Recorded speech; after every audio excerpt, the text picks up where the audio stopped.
तो पिछले पार्ट में हमने देखा था कि फेंग हान की फाइट होती है सीनियर युआन से, जिसमें फेंग हान युआन को बहुत बुरी तरीके से हरा देता है और अब युआन हारने के बाद और किसी को ये बात बता सकता भी नहीं था क्योंकि इस चीज से उसी की बेइज्जती होगी। अब इस पार्ट की स्टार्टिंग में हम देखते हैं कि फेंग हान अभी उस टेस्ट के लिए जा रहा था। वहाँ पर और भी कई डेसिपल आने वाले थे और अब हम उनमें से ही 2 डेसिपल को देखते हैं जिनमें एक बहुत ही ज्यादा डरा हुआ था और दूसरों से समझा रहा था कि देखो, माना कि हमने सुना है कि वो डिमन बहुत ज्यादा पावरफुल है, लेकिन तुम्हें अपना दिमाग थोड़ा सा शांत रखना होगा, तभी तो हम उस डिमन से लड़ पाएंगे। अगर हम पहले ही डर गए तो हम उसका सामना कैसे करेंगे। इसके बाद अब वो दोनों ही वहाँ से आगे चले जाते हैं। यहाँ पर फेंग हान उनकी बात सुनकर सोच रहा था कि क्या सच में वो डिमन ज्यादा स्ट्रॉन्ग है। सभी लोग इतना ज्यादा डर रहे हैं। इसके बाद ड्रैगन वहाँ पर आता है और उससे कहता है कि तुम इस बात पर ध्यान मत दो, डिमन की स्ट्रेंथ हमें उससे मिलकर पता चल ही जाएगी। इसके बाद वो दोनों वहाँ से आगे बढ़ जाते हैं और इधर उस माउंटेन के ऊपर आ जाते हैं। अब ऊपर आने के बाद वो देखते हैं कि सामने वही एल्डर खड़े थे जिन्होंने फेंग हान को एक टोकन दिया था और उसके बाद तलवार रख ली थी और साथ ही भी उनके साथ वहाँ युआन भी खड़ा हुआ था। अगर आप युआन को भूल चुके हो तो ये वही है जो कि डेजर्ट एरिया में फेंग हान को मिला था। वैसे उसने फेंग हान की मदद की थी जिन शिनताई का सच बताकर। हम देखते हैं कि यहाँ पर युआन फेंग हान से वो टोकन मांगता है जो उसे एल्डर से मिला था और उसके बाद वो उसे टोकन दे देता है। अब युआन उसे पीछे बनने उस पोर्टल पर टच करता है और उससे वहाँ एक रास्ता बन जाता है और उसके बाद फेंग हान और ड्रैगन दोनों ही उस रास्ते पर चलकर वहाँ से इस तरफ आ जाते हैं। यहाँ पर आने के बाद फेंग हान पहले तो युआन को रिस्पेक्ट देता है, उसके बाद फिर एल्डर को रिस्पेक्ट देता है।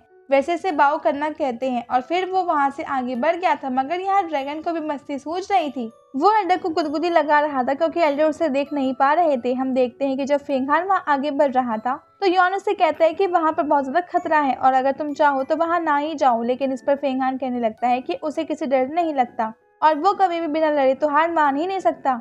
अब उसकी बात सुनकर युआन हंसने लगा था और अब वो तुरंत ही फेंग हान की तरफ एक बोतल फेंकता है। फेंग हान उस बोतल को देखता है और वो बहुत ज्यादा शौक था। साथ ही फिर ड्रैगन भी ये देखकर उसके पास आ जाता है। यहाँ पर युआन खुद ही कहता है कि इसके अंदर कुछ पिल्स हैं जो वहाँ तुम्हारी हेल्प करेंगी, क्योंकि अक्सर कल्टिवेटर वहाँ पर जाकर वहाँ के डिमंस की वजह से तो नहीं मरते पर भूख के मारे जरूर मर जाते हैं। मगर इस बोतल में इतनी पिल्स है कि ये तुम्हें 10 दिन तक मदद कर सकते हैं जिससे तुम्हें कुछ नहीं होगा और वहाँ तुम मेन चीज पर फोकस कर पाओगे। अब यहाँ इस बात से फेंग हान बहुत ज्यादा शौक था और सोच रहा था कि युआन को समझ पाना सच में बहुत ज्यादा मुश्किल है। इसके बाद वो वहाँ युआन को थैंक यू कहता है और उस पोर्टल के अंदर चला जाता है जो वहाँ सामने बना हुआ था और अब वो आ चुका था डिमन बैटलफील्ड में। जिसके बाद वो पोर्टल भी बंद हो चुका था, वो वापस नहीं लौट सकता था। वहाँ पर आकर वो देखता है कि वो जगह सच में बहुत ज्यादा बड़ी है और दूर दूर तक वहाँ पर बहुत गहरी गहरी खाइयाँ थी। ड्रैगन कहता है कि ये जगह एक 7 स्टोन पॉइंट तक चुनी गई है जहाँ तक हम जा सकते हैं। उसके आगे जाने की ना ही परमिशन है और ना ही शायद हम जा पाएंगे। इसके बाद ड्रैगन वहाँ पर दूर देखने लगता था कि कौन सी डायरेक्शन में जाना चाहिए, लेकिन फेंग हान यहाँ पर मजाक कर रहा था क्योंकि उस जगह पर ग्रेविटी प्रेशर बहुत कम है। इस वजह से उसकी बॉडी बहुत ही लाइट वेट हो चुकी थी। लेकिन अब यहाँ पर ड्रैगन कहता है कि हमें मजाक करना छोड़कर यहाँ आसपास देख लेना चाहिए क्योंकि हमें नहीं पता कि हमें किस डायरेक्शन में जाना है। हमें थोड़ा देख कर रहना होगा क्योंकि डिमंस बहुत ज्यादा खतरनाक होते हैं। अगर मैंने एक छोटी सी भी गलती की और उन्होंने हमारे बारे में पता लगाया तो वो हमारे ऊपर एक साथ मिलकर हमला कर देंगे। और सबसे पहले जरूरी चीज तो ये है कि यहाँ से वो कह रहा था कि हमें खुद की ब्लड को संभाल कर रखना होगा क्योंकि डिमंस ब्लड को स्मेल कर आसानी से हमारा पता लगा सकते हैं। वैसे यही चीज वो एक पॉजिटिव वे में भी कह रहा था कि अगर हम इसका सही से इस्तेमाल करें तो हम उन डिमंस को भी ढूंढ सकते हैं। तभी फेंग हान कुछ स्मेल आती है। वो कहता है कि ये एक मिड लेवल कल्टिवेटर की ब्लड की स्मेल है। अब या तो ऐसा हो सकता है कि कोई मारा जा चुका है या फिर किसी ने डिमंस का शिकार करने के लिए इस ब्लड की स्मेल को यहाँ पर फैलाया है। अब तभी उन लोगों को कोई आते हुए दिखता है। ये और कोई नहीं बल्कि जी शुई की बहन थी और वो यहाँ पर भागते हुए भी इसलिए आ रही थी क्योंकि उसका कोई पीछे पड़ा हुआ था। यहाँ पर वो फेंग हान को देखती है और कहती है कि मेरी हेल्प करो। अब वो फेंग हान को पहले ही बहुत परेशान कर चुकी थी, इसलिए फेंग हान से कहते हैं कि क्या वो उससे मैरिज करने के लिए तैयार है। तो इस चीज पर वो जहाँ जी शुई की बहन हाँ कर देती है। लेकिन हम देखते हैं कि जब वो भागते हुए आ रही थी तो उसी वक्त वो फेंग हान के पास आते हुए एक फैंटम डिमन में बदल जाती है। मतलब असल में वो जी शुई की बहन नहीं थी, वो सिर्फ एक फैंटम डिमन था जो कि रूप बदलने में माहिर होता है। और वो फैंटम डिमन अब यहाँ फेंग हान पर हमला करने वाला था, लेकिन फेंग हान उसके अटैक से बच जाता है। उसके बाद वो देखता है कि वो फैंटम डिमन वहाँ से गायब हो चुका है, लेकिन अब अचानक से वो वहाँ सामने आ जाता है और फेंग हान को उसके मन के अंदर से ले आता है, जहाँ पर फेंग हान डिमांड कर रहा था कि वो उसे अपने मन पर कब्जा करने दे जिससे कि वो उसके मन को कंट्रोल कर सके। और ऐसा वो जी शुई बनकर कह रहा था।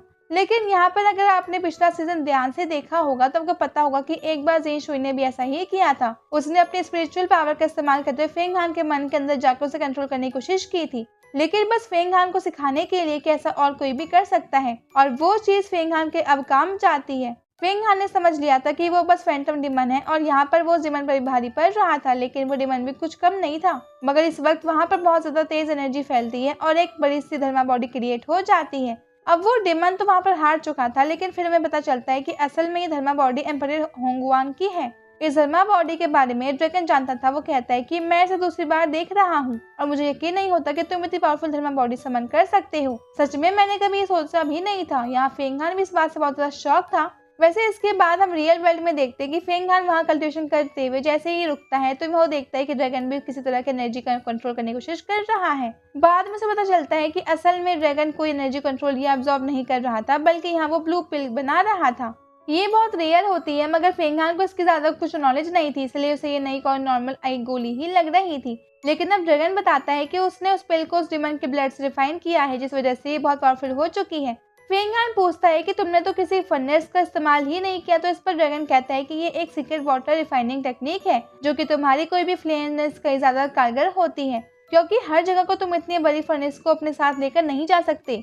इसके बाद हम देखते हैं कि यहाँ पर ड्रैगन फेंग हान को बड़े होंगवान के बारे में बता रहा था।